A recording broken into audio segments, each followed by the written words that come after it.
Hadian bau sembut Menteri Rambak Kajala ubah pres tuntun song ulah syemti ban kemi saya katenat kakoi kakia. Haka sautere unai lar ulah kentui kipat ba bagi di ban pikir bahaya lah dia bat ban mi nala yeng tang la dan kam kerki. Namar kajing serkai kajing pur stat jong keklam COVID-19 haka jela.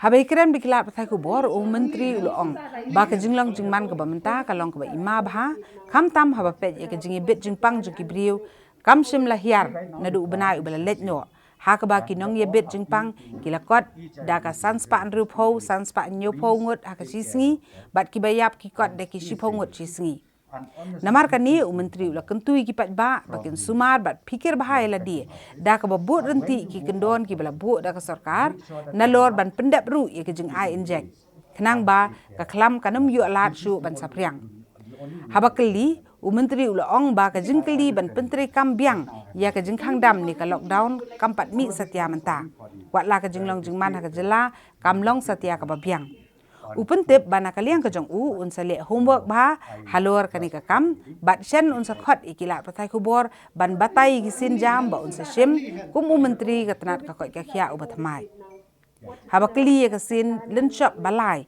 jong ka klam Menteri ulepan pau baya mentahi umpat la ban pentikena ya kani namar ki start ki jahat kimpat shim la ong bakadei kasin lenshop ka balai ha kani ka jela ndrei uong ba uknyang jingpang delta ula sapriang step ba kabala penkhus lai ya ka jela bat ekinong song snong and our appeal to each and every citizen of the state is please take care of yourself and stay safe.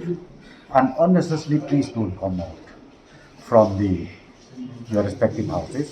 And when you go out also, make sure that your mask is in place and take care yourself. This is the only way out where we can do it. I will tell you later. Right now, I'm not. Anything about this meeting that you would like to brief us? No, this one is only for the state, the State Vigilance Committee on Food and Civil Supply. So I just had a meeting with all the deputy commissioners. We review in case of any lapses or any late allotment of food grains. So everything is fine. I just had the review meeting on that.